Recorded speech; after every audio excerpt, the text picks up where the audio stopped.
This is Rating Descending, where we watch IMDb's worst 250 movies so you don't have to. I'm Michelle St. Clair. I'm Abigail Ward. And this week we watched Fair Game 1995. Max Kirkpatrick is a cop who protects Kate McQueen, a civil law attorney from a renegade KGB team out to terminate her. Let's watch.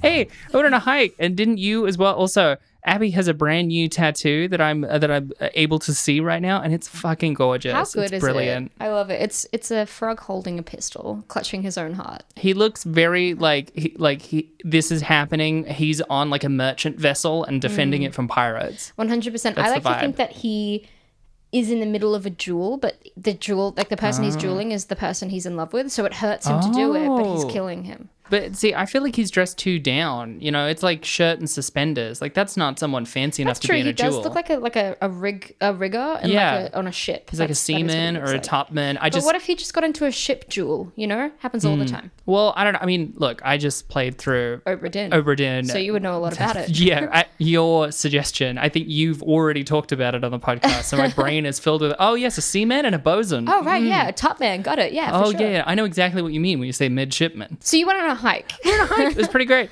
In near Melbourne, there's a place called the Redwoods. I went with a friend and former guest on the podcast, Gaten Souza. Friend of the podcast. Friend of the podcast. Ally of the podcast. Yeah, and also friend of my life. You have friends? Come on. Whoa, dude, that's crazy. Come on. I'm not fucking 13. You can't bully me anymore. I'm not bullying you. It's a repetitive joke. Repetitive Which is also bullying. is the key descriptor. Yeah, he reenacted the moment that we were like walking off the trail, and then I wanted to like look at the creek, because it's not one where it's like, oh, there's a hiking trail. It's more explory. It is, and you go down to the creek. I took my shoes off and put my feet into the creek because it was so cold and fresh. He watched me as I like struggled with my brain of like, I feel like I'm supposed to do this, and I don't want to do things that are outside of the norm because of potential universal rejection and shame. And then like complete in his reenactment with me clenching and unclenching my fists, a very characteristic Michelle thing in any situation.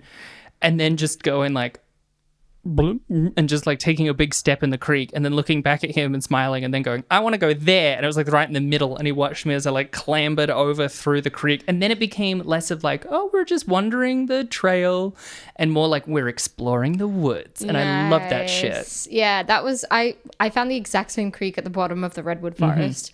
And it looked just so clear, and the stones all looked so pretty. I was like, I just want to put my feet in it. And everyone else was kind of like, we won't. But I took my sandals off and I put my feet in it, and everyone was like, okay, now we want to put our feet in it. It's pretty, like, because there's running water, it's pretty clear water. It's really clear, and it's just so cold and fresh. It feels so nice to put your feet in it. I just sat on the side of the river with my feet in that exact creek. It was lovely. Because I was more exploring, I did not take my boots off, which you're not supposed to do. But I wanted to, like, wade through it to get to the other side. Meanwhile, Gaten was, like, climbing over this like fallen tree to get to the other side, and he watched me like hoist myself up and stuff. Nice. It's really cool. It made me think of being a teenager when I was in cadets, which for non-Australian listeners is the weird militaristic army-based equivalent of scouts that we have in Australia. We do also have the scouts, but my school did cadets, and I have a weird relationship as an adult with the fact that it was so like military focused, but I just thought like hiking and radios were really cool. And like I was a girl guide making fires, and I got to do it without the military aspect of it, which was very really jealous. Awesome. Yeah, it was lovely. We did a lot of camps,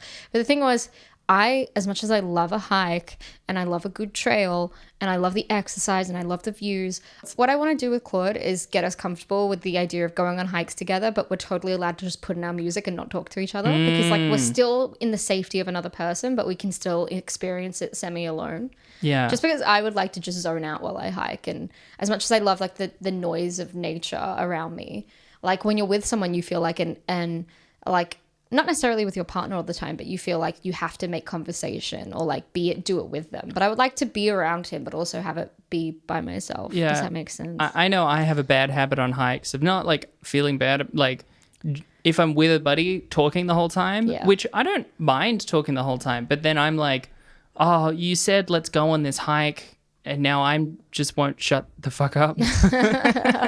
Maybe I should make it more peaceful by shutting the fuck up about this stupid board game. You got to set that expectation. Yeah. On my weekend, I went down to the Mornington Peninsula with the idea of going on a hike, but we got thwarted so many times. We went down to like a historic homestead that I really wanted to see, but it was closed. So we just kind of trespassed and looked at it anyway. Ooh, naughty. Yeah, but then we wanted to go on a hike, but we couldn't find the hiking trail because the maps misdirected us.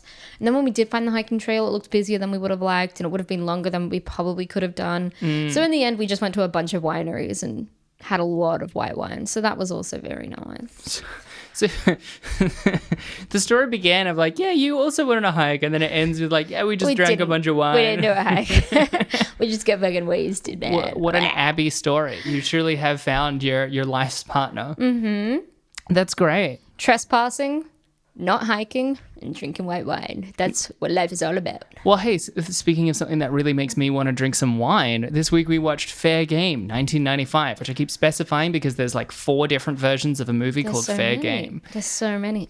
You know how last week we were all like, no shame, right? No shame. This week, I think maybe bring back some of the shame.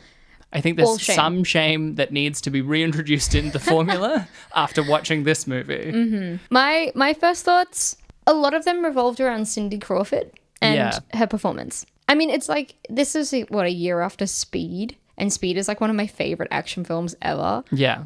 And this just, I couldn't help myself but compare it to Speed. I feel like there's almost an absence of thoughts because of how little this film could grab or engage me at all. But what was outstanding, and I feel bad about it, is just Cindy Crawford as a lead having, like, you can tell Cindy Crawford's beautiful, but she is not an actress. She is a supermodel, and that is blatantly obvious the whole time you're watching it. To her defense, I didn't put this in the trivia, but I did read about it. She said that like she had no ambition to be an actor. The producer Joel Silver like came up to her one time and was like, be in this movie, and she's like, okay, I'll do it, and everyone ridiculed the fuck out of her for it. Oh, she seems like a nice woman. Like, she seems fine. Yeah, but to be fair, in this there is like, she has 2 moods, which is either or I'm angry. Oh, well then maybe she has a third mood. Because, she's a third mood. Well, mood. because often she would like explode off into the bay and then be saved by the guy, and he'd be going,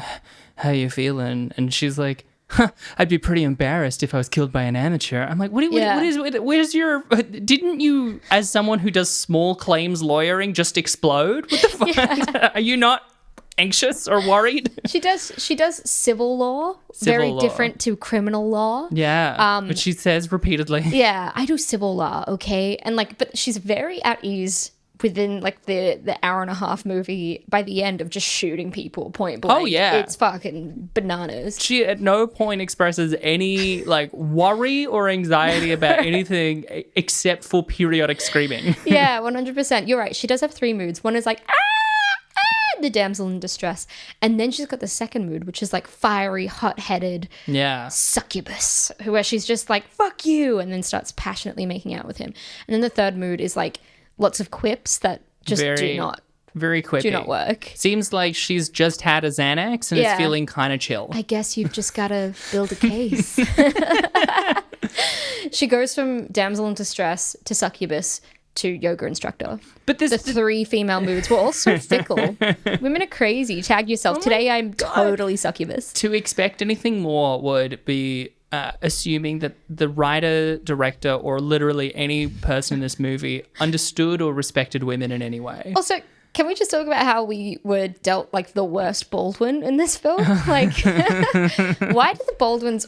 Look, it's a tough gig being a Baldwin and not Alec. Yeah. Right? Yeah. Because he's definitely the top Baldwin. He's the best Baldwin. He gets the best roles. He's the best best looking. And then the other ones look like weird, cheap knockoffs of Alec Baldwin, and that's a tough place to be in. It's not like the Murray brothers, who don't really look like Bill Murray, and so they can get away with having their own identity. I didn't even know there were Bill Murray brothers. Brian Doyle Murray. I didn't even think Bill Murray was a child at any point. He does a lot of improv. I think he was born into the world. Well, he was, but his brothers were children. Trees. Yeah, right. You know, he was plucked out of the earth like a carrot. Like you pull him by the hair and you pull him up and he comes out screaming. And then they cast him straight into Stripes. Yeah, that scream he's doing on the cover of the Scrooge poster. Yeah. He's doing that scream when you pull him out. He was also already born with like a receding hairline. Yeah, 100%. When he's not acting in films, they just take him by the hair and put him back in a closet. He powers down until his next role.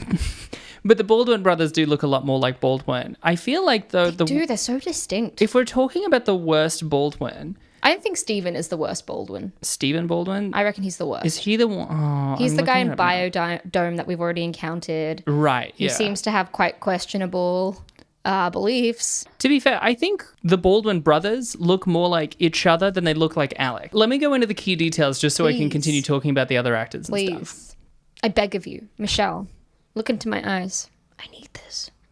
Please. Give me your secrets. Tell them to me now. I'm gonna tell everyone else. No, and just tell not me. you. Just tell me. Whisper You're it not into gonna my know. ear. You're not gonna know. What? I'm gonna withhold. What the fuck? Hey, audience, it's just you and me now. What did she say? It's just us. What's she saying Abby to you can't guys? hear it. No, I want to know. I want to find out. I turned off her headphones. She can't hear me right now. Look at me. Look at me. Hey, I mean, I'm looking at you because I can hear you, yeah, but you can't hear that I am acknowledging you. But I'm quiet. Alright, guys, alright. I wouldn't say this to Abby, but I really value her presence in my life. It makes me very happy. What did she say? Nothing, it's all bad. I just really appreciate her and everything that she does. I hope that you guys are having a fun time this episode. And it's such a weird energy to bring into the podcast.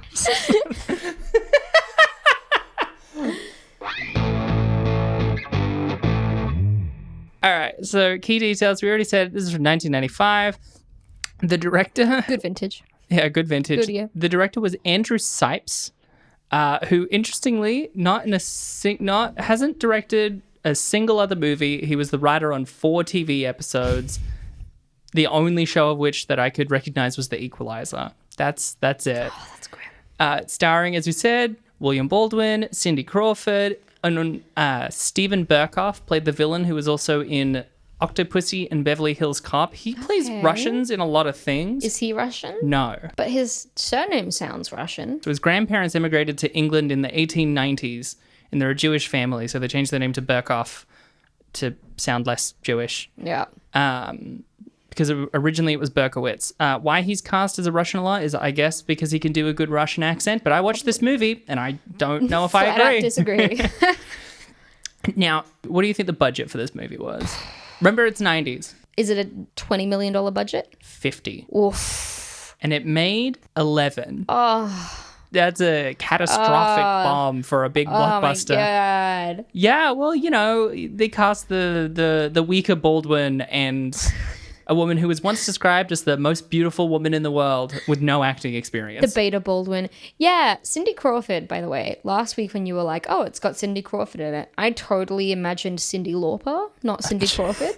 That would Forgetting be who a Cindy better Crawford- movie, actually. I would love that. I just don't know what the chemistry would be like between Cyndi Lauper and... Oh, zero. Baldwin. Absolutely zero. But we, the audience, would have more chemistry with the character of Kate McQueen. Yeah. Which is irritatingly spelled like E-A-N. McQueen. McQueen. Kate Hey, it's McQueen. me. Kate McQueen. The returning actors in this, Sam Hayek makes a brief appearance in this, and she Yeah. was in Spy Kids 3. Yep. Olette Krupa from Home Alone 3, the villain in Home Alone 3, who's also in Burn After Reading. Oh. Yeah. Oh, I was wondering why I recognized that name a little bit. Yeah. And Chris McDonald appears once again after being in Grease 2, Exposed, and Superhero Movie, making him tied with Justin Long for most appearances in this movie. Holy shit. Interestingly, Most appearances in this list. Most appearances in this list. Interestingly, we also watched him in Spy Kids 2, which isn't on the list, but we watched it because of a list movie. Yeah, I was gonna say because I thought it was 5. Yeah, because we saw him in Spy Kids 2. Wow. I definitely think if any single actor is going to have the most appearances on this list, it's going to be Chris McDonald. feel like don't Chris think we're going to see McDonald- Justin Long again. Yeah, and I honestly feel like Chris McDonald should still come out a bit on top of Justin Long for the fact that he appeared in the Spy Kids franchise. You know, Yeah, that's yeah. that's like a And also decimal. with Like, Justin Long, it's just recurring role in Alvin and the Chipmunks 2 and 3. Yeah. You know, so I do think Chris true. McDonald already has the most unique appearances. I wonder how he'd feel about that. I We think should contact him directly. I don't know why, but I get the impression he's a fun guy. I feel like it's not the, what's his name? The Roberts brother, Eric Roberts, who very much just needs money for coke. Yeah. Diametrically opposed to that, I think Chris McDonald knows where he is in his career and just wants to have a good time. And it's funny that you bring up like Eric Roberts, because I was thinking about how much Cindy Crawford in this reminds me of Julia Roberts. Just a little bit. She's got a similar, not that, like, I mean, Julia Roberts is definitely a much better actress, but I feel like the faces remind me of one another.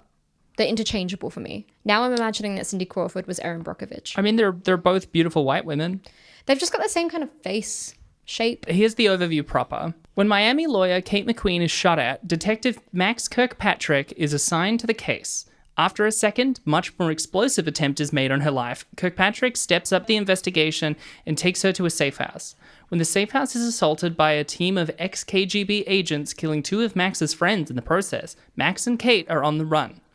Enlisting the help of her cousin who works in forensics, the pair try and figure out who is behind the attacks and why. Meanwhile, we see the ex-KGB operatives tracking them down at every turn. In the process, Max's partner is killed, but they discover the agents are after Kate as a divorce settlement she was overseeing was trying to seize a freighter in lieu of unpaid alimony. Kate, however, is kidnapped and taken to the boat in question, while Max tries to rescue her. They discover that Kazak, the ex-colonel leader, is using the freighter to tap the network cables underneath to hack into the international banking system and steal hundreds of millions of dollars. Max rigs the freighter to explode, saving Kate and killing Kazak. As the sun sets, they ride off back to shore together. Okay, we've had oh yeah, we're having a chill. This movie is fucking bonkers, and I think we need to address that at this point. It's balls to the walls. It is absolutely balls to the walls the entire time. I would characterize Billy Baldwin in this as the anti-John McClane. For every smart thing that John McClane would do, he would do the opposite. There is a recurring thing. Almost every time there's like a mysterious "what's going on" moment, Max tries to figure it out and almost always comes to the wrong conclusion and happens to stumble into them anyway. Yeah, because I think we love Die Hard because John McClane makes heaps and heaps of smart moves and you love him for it. Yeah. You want to watch your action hero be smart and face the obstacles in a in an intelligent way, in a way that makes you go, whoa, that's such a great idea. Yeah. But every time you watch this movie, you're like, why is he... What? Why is he doing anything? Imagine if she had anyone else helping her. There is a point. I want to bring it up first because it's the most insane part of this movie to me. Like, after her house explodes. Oh, and by the way, that scene was so fucking funny to me. Just because of the way she gets thrown backwards from the explosion. She's like flung away. Yeah. The explosion looks like it could take out a city block. Yeah, it's it was huge. And he dives into the water in the most underwhelming slow-mo dive I've ever seen. But you're watching it and you're like, she should be dead. She was in the house. Absolutely. And they're trying to claim that she survived because the force of it she's blew not her even out of burnt. the room. Yeah, no, not even scorched really. I mean, she looks frazzled, but she doesn't look injured. She doesn't look frazzled. Her makeup and hair is perfect. It's Cindy Crawford, man. So after that, they take her to a safe house, which is apparently once a drug den. So it is a safe house for witness protection. And then early on, the cops are like, oh, we're kind of hungry. So these trained policemen order in a pizza to the witness protection safe house using the witness's credit card.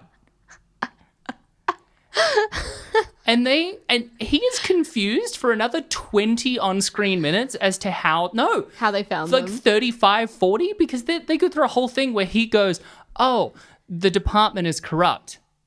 And it's like, you made the mistake. You ordered a pizza using her credit card to the safe house. Kate what fucking McQueen. unhinged.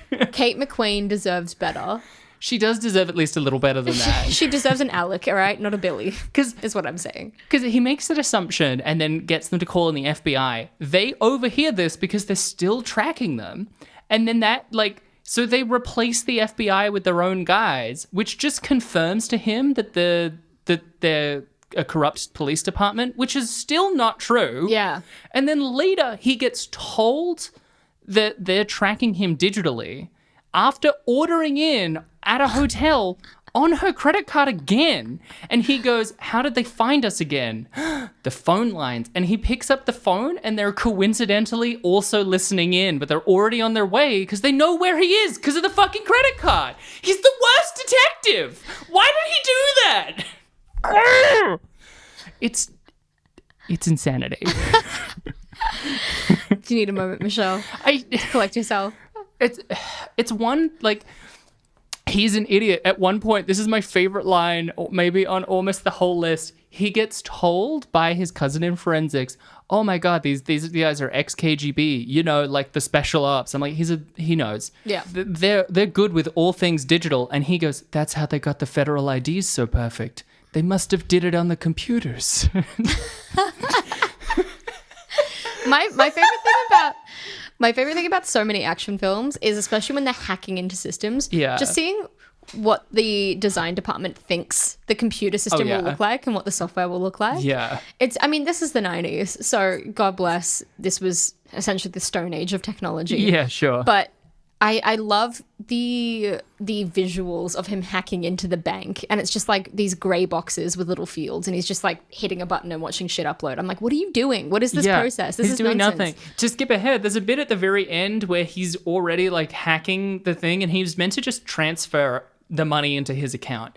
And like we hear that it's also like both. Wouldn't they be able to trace that immediately? Just transferring it straight into your own account? It's also like a weird combination of an audio interface, like a phone and a visual interface. But there's also a point where they're like, all right, now all you need, it literally says like, all you need to do is select the currency. And there's like 10 currencies. And we see him furiously typing before the thing explodes. And then they make the audio go, press 1 to select the British pound. And I'm like, please hold. Why is he typing so much? Doesn't he need to hit one button? That scene was amazing. And when he does end up dying at the computer because the whole ship explodes and floods and sinks him. And he's just there still with his hands on the keyboard being like, he just as screams. he's like covered in hot boiling water, perhaps. It just looks like it's cold water. Maybe it's just regular water. I think he's just screaming because he lost. Yeah, and then he's submerged into the water. I think it would have been more interesting if it's like, oh, the transaction almost done, press this. And he's like about to leave, and then he looks back, and then he runs back. And then we see him trying to still get out, but he's too late because he went back. Michelle, he's agreed. If we think of ways we could improve this film, we'll truly be here forever. I think we'd just make a different movie. I just don't think we'd bother with this story. Top to bottom. There's nothing original about it either. It's like there's nothing original or interesting about telling a story about a cop protecting a lawyer, and then they get it on in a crate. It's like a container, in a steel container. Train container. A train container. It's like one of those. A contrainer. It's a contrainer, yeah. He like dives into it because she just runs away. I have no idea why. She just like sprints off at one point. Yeah. And then they're yelling at each other, and then they start fucking. Passionately kissing and it's like fucking. Full on sex scene, tits are out, and then like they start coming in to try and kill them, and he's just like unglamorously humping away at her. But she sees the guy and she grabs a gun and shoots him. Which, shooting while fucking, it's fine, but I definitely think it should have been that he was coming while it happened. Yeah, for sure. I love how like every 90s action film sex scene is always in some industrial area with a heavy blue filter on it and like a really slow jazzy kind of song with like a low saxophone playing. Who's the fuck saxophone guy? Like Jerry Maguire. Do you mean Jerry Rafferty? Jerry Rafferty? What? Is this a real guy? Are you thinking of Baker Street? No, I was just trying to think of a name. Right. Todd McAllister. They're like, we got to get fucking McAllister in. He is a saxophone genius, but in particular, he's so good at setting the mood. He is. So they were every 80s and 90s score, if there was a sex scene, they're like, bring in McAllister. We got to get him. When he's not playing the sax, he's playing the sex. Is Joel Silver. We got to get McAllister in. All right, we got Cindy Crawford's tits out. We got Billy Baldwin's behind. We got McAllister. We've got Contrainers. Oh, this is hot. I feel like pounding off right here. Hey, Marie, can you get me my pocket? I didn't... Jacking off into a pocket? There's a thing called a pocket pussy. Oh. I just didn't like where it was going. I just wanted to bail on it. Oh, I'm Michelle. allowed that headroom sometimes. Yeah, for sure. Weary to the world. I think a notable thing on your note of like the hacking is that it's just Facebook. They're like, we know more about her than she knows about herself, and they bring up old documents and stuff. I'm like, this is all stuff that we willingly give over now. Yeah. The modern equivalent is just looking at her Facebook and Twitter. And you can't tell me that Cindy Crawford doesn't have a Facebook account, Yeah. you know? Or at least Kate McQuine. Kate McQuine. Kate Cindy McQuine. Crawford was huge. She was like the model of the 90s. She was like part of like what were they, the Big Five, the Big Six? What? In the 90s, there was a term for Just a women? group of supermodels called the Big Five, and they were the top paid models of the 90s. And it was like Cindy Crawford, Naomi Campbell was there. Oh, I feel like models had a real moment in the 90s. Tatiana, her, and then Kate Moss was part of it later. And two other ladies. There's still Chrissy some... Turlington. Chrissy Turlington. She was Okay. in there too. There's still some models who like have sway over popular culture, like Bella Hadid and stuff, but that's usually because they're also an entrepreneur now. On an entrepreneur. I miss when we could just have one job. I feel like the whole thing now is that even when you're famous and already successful, you have to have 80 things going on. That's I'm exactly so it. fucking exhausted by it. It's also the same in the film industry. It's like, really, you couldn't just Yeah. be happy with just being a director and a writer. You've also got to be like an editor. You've got to be a producer. You've got to get into NFTs. Yeah, just be good at one thing, man. Just like be good at your craft, and then like, because it's not like they're like, I need more money. They're fine. They're okay. Hey, fucking Quentin Tarantino, call it a day. You don't need to. He sold like gold minted NFTs of Pulp Fiction or something. Fucked up. What's even the point? Did your agent hold a gun to your head and say, I'm not going to let you make the 10th movie without this? What's happening right now? I feel like every celebrity, because CAA is like invested in crypto, is hawking it everywhere. I'm so bored of it. Just shut up. Just act. Stop it. Please don't make me sell everything in my life just for a chance at being famous. It sounds like hell. Mish is at the end of her tether. I am a little bit. We're going to take a 20-minute break so she can cool off in the timeout corner. It's where I put you into a corner on a little stool. I put a little like bucket over your head, and I turn you into the corner. Audio technical difficulties.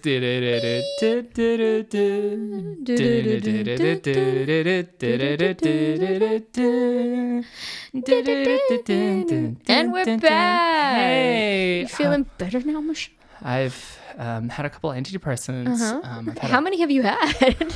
10. What? And a chowing strong down. swig of whiskey. You're frothing at the mouth right now. I just want to give a shout out. I can feel, even though there's so many more things we could talk about that way, I should probably pivot into trivia, but I think I want to quickly go through some of my favorite lines in this movie, because the dialogue. One was the rival lawyer at the beginning go, you made me cancel my appointment with Donnie Trump. Oh my God. Donnie jeez. Trump.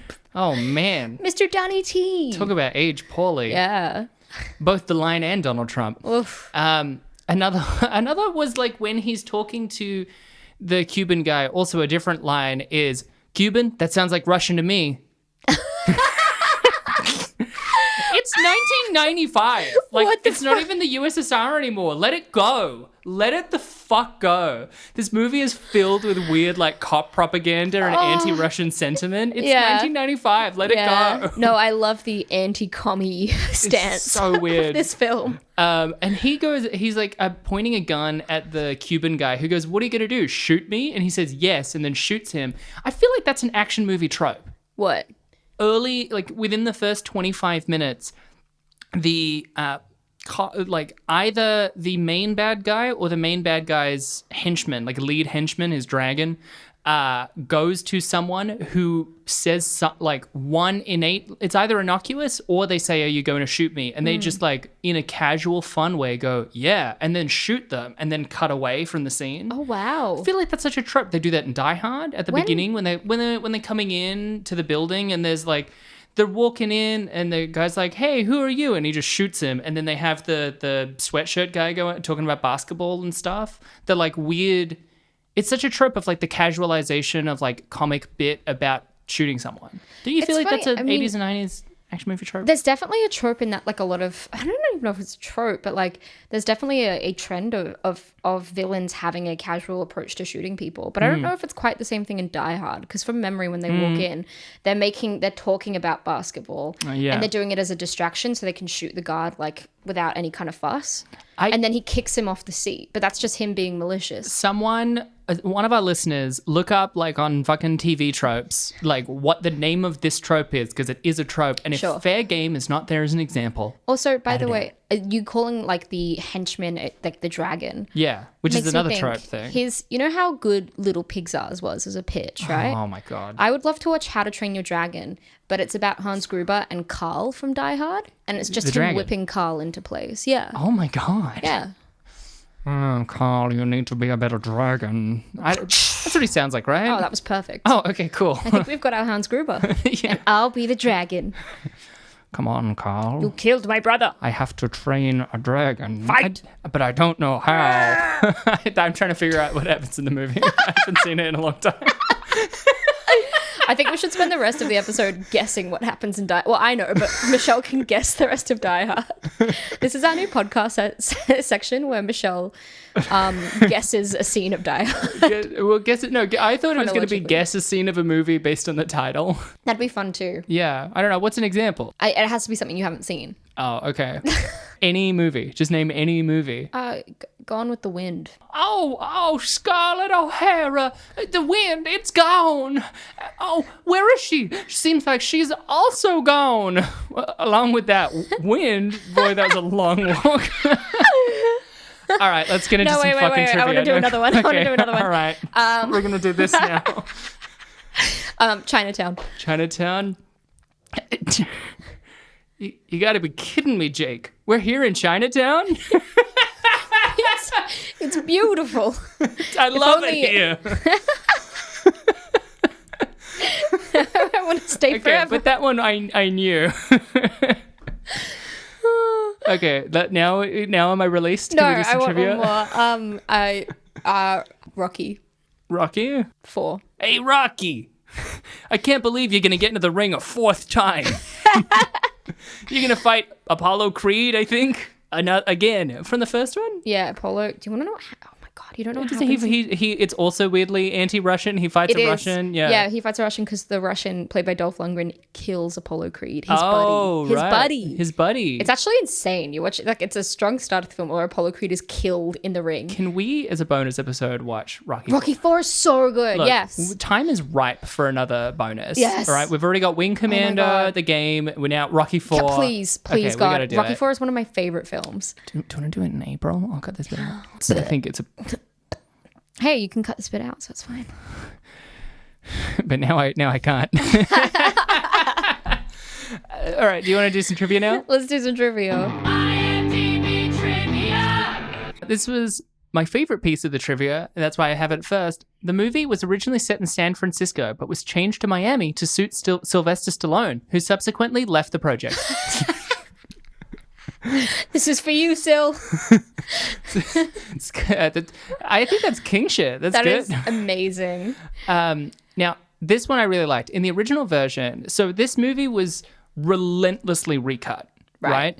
Relentlessly. It was originally 95 minutes, and then they did like extensive reshoots after like already having a trailer and poster. So it's one of those ones where there's tons of discrepancies between the trailer and the movie and stuff. Yeah. And even though they added a lot of scenes, the recutting also still made it shorter to 91 minutes, which probably explains why this movie's fucking incomprehensible. Yeah. I'm so glad you did such a good overview because it made sense of the film to me, because I watched the whole film and I was still like, what? It's just nuts. What? In the original version, Elizabeth Pena played the role of Rita, Max's ex-girlfriend. Hence, her name was included on the poster and the trailer. But when test audiences thought that Pena didn't seem right for the role, she was fired and Salma Hayek was brought in to replace her. Hayek said she took the part because she was allowed to rewrite the scenes she was in. Which I think was notable because when she appears, I was like, oh, they're doing a fucking like crazy Hispanic girlfriend trope, whatever the name of that trope is.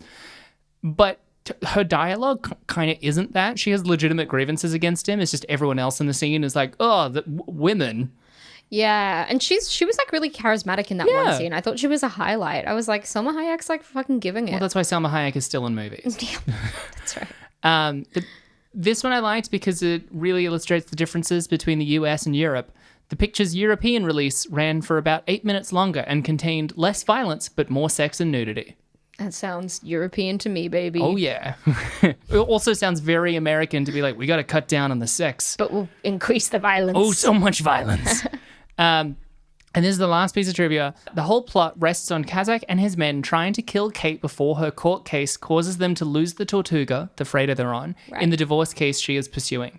However, they only need, as we see, a couple of days to complete the transfer. And any court case Kate was undertaking would take weeks, if not months, before there was any chance her client would be awarded the ship. Oh my God. I mean, my partner, Claude, works within commercial law, which probably... It's like, I mean, that's very similar to civil law in America. Yeah. And I don't know, I mean, obviously, again, this is two separate countries, but in Australia, commercial lawsuits end up taking 6 to 8 weeks minimum. Yeah. Minimum. They're not even like They usually take in court. 3 to 4 months. They're figuring out the case still. Also, like, their first port of call, the lawyer is clearly in on it. And it's weird that they're not just doing like, delay her for 2 days. Yeah. Instead, let's explode her mansion. That'll get them off our tail. Let's explode her. She's not even trying to stop them. They literally are like, but you might send people here to look at the boat. Yeah. It's 2 days, man. Kill them. What the fuck are you talking about? Well, so you don't need to talk about this on the podcast, but speaking of people getting exploded, your own brother got exploded on a boat one time. Yeah, he did. Yeah, that's how you always phrased it. That's how I always phrased it. There wasn't an explosion on the boat that injured him. He got exploded on a boat. You know, listeners, this may come as a shock, but I often use humor to try and deal with and escape grief. Yeah. You know, occasionally. Yeah. 100%. He's alive and okay. He's alive. Just to clarify for everyone, he was on the top of the boat that he lived on, which was like not a livable boat. It was like a yacht. And then the engine exploded and he got flung off and got 3rd-degree burns all over his body. It's insane that he survived. The only reason he lived is that Brisbane, which was near where he lived, has one of the best skin banks in the world. It's remarkable. It's truly incredible. Now his friends, my dad told me this, call him Crispy Dave. stupid. So he's got a good sense of humor about it. Crispy Dave. Yeah. So I really don't believe that she's totally fine when she gets exploded in the face. Not at all. Do you want to hear some reviews? Yeah, baby. Reviews! All right. So this movie has 12% on Rotten Tomatoes, and we're still in the 4.3s on IMDb. We're still here, The baby. eternal 4.3s. We're close. I think we've got 2 more. Fuck. Okay. Brian Lowry of Variety said, Fair Game is otherwise notable only for its jaw-dropping stupidity, the sort of action yarn that hopes non-stop mayhem will help cloud just how nonsensical it is. And Roger Ebert of the Chicago Sun-Times Roger Ebert, friend of the podcast, obviously. says, works as a thriller for anyone... Wait, oh my God, Roger, your ghost? Holy shit. God. You guys are so funny. Oh, you guys are so funny. I give you 4 out of 4 Jimmy stars. Stewart, are you pretending to be Roger Ebert? I'm not so sure about that. You got an issue? You want to throw a rope around it? I'll bring you an issue. I'll bring you the moon, And Mary. it'll dissolve in your mouth. And then the moonbeams will shoot out of your fingers and your eyes. Oh, the moon. He said it works as a thriller for anyone who lives entirely in the present. Those with longer memories will find the film grows increasingly funny as it rolls along. And I got to agree. Nice. I have 3 IMDb reviews. Now, I will say there was so few 10 or 9 reviews that I have 3 reviews. One's a 10, one's a 9, one's an 8. Fuck, all right. The first review, it's titled, Excellent Film That Is Sure to Keep You on the Edge of Your Seat from Start to Finish and Blow You Away, by Catherine Grace Zeh. It's already sounding so earnest. It is. Even though I haven't read the book, oh, by the way, this is based on a book. Okay. It's the second adaptation of this book. The book is not called Fair Game.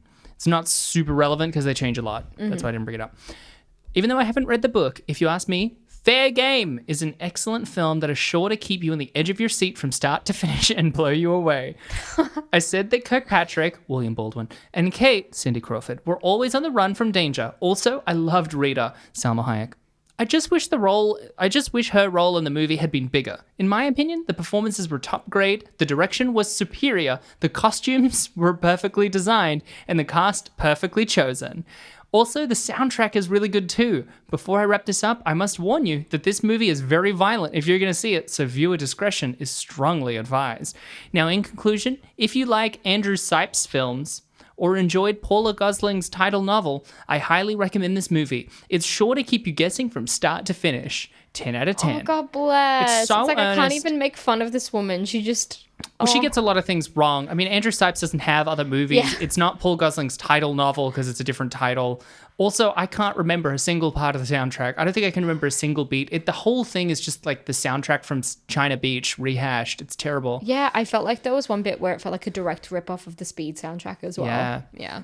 Yeah. This one is If God Is a Movie, He's This One by Cracker 8. Can every review be titled that? It's a great... Cracker 8? Sorry.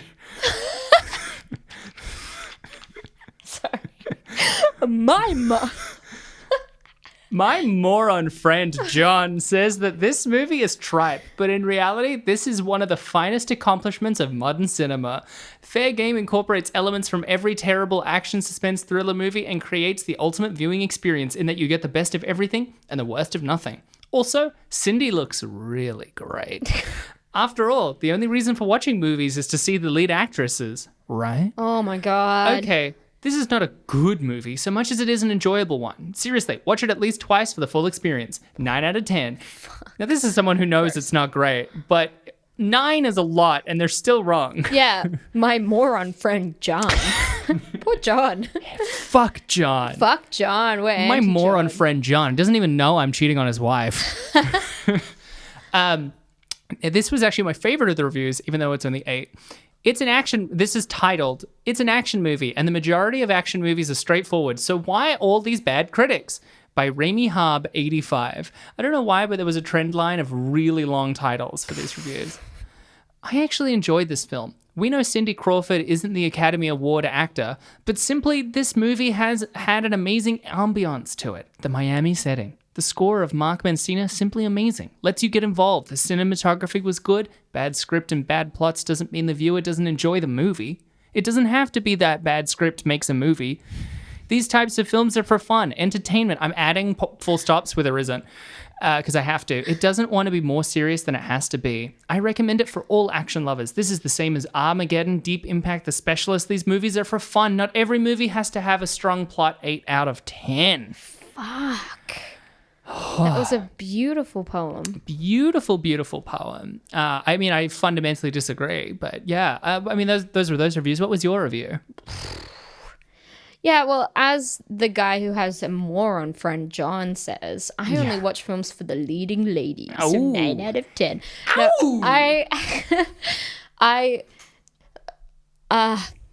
This film was like balls to the walls and somehow still a struggle, because every moment I was like, I don't understand how we made a logical conclusion to this point in the film. I don't understand the ties between scenes. The performances were outrageously bad, and I never want to watch it again.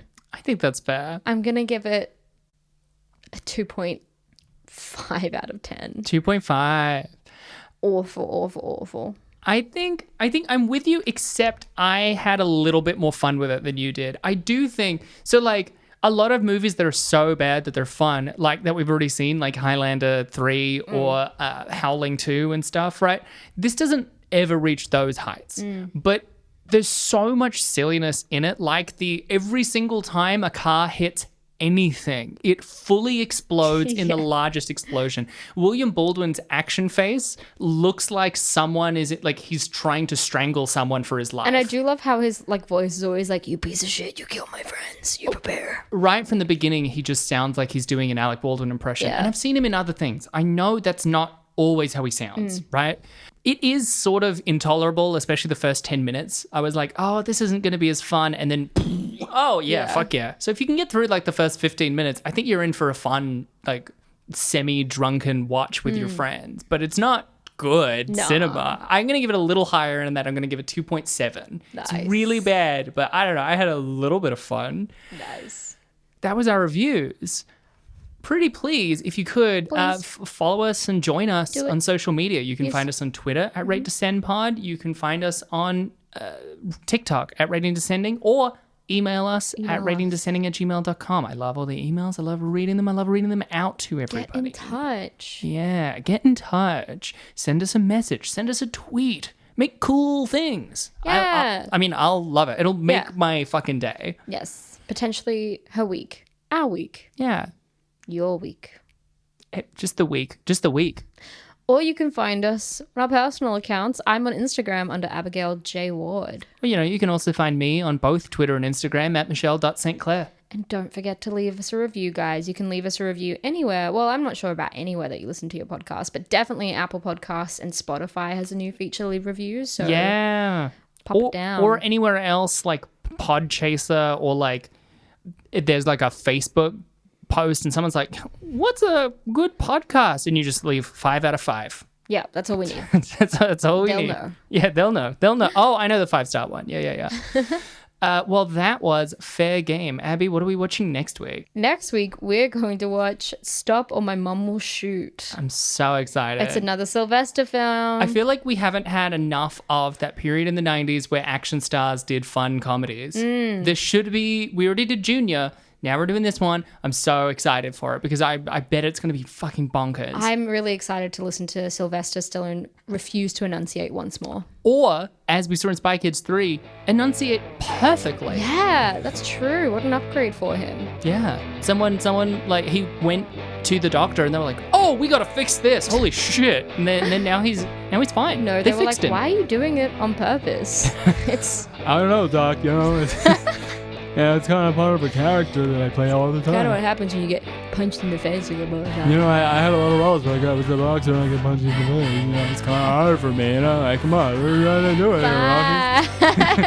Hey, see you next week, guys. See you next It's going to be a good time.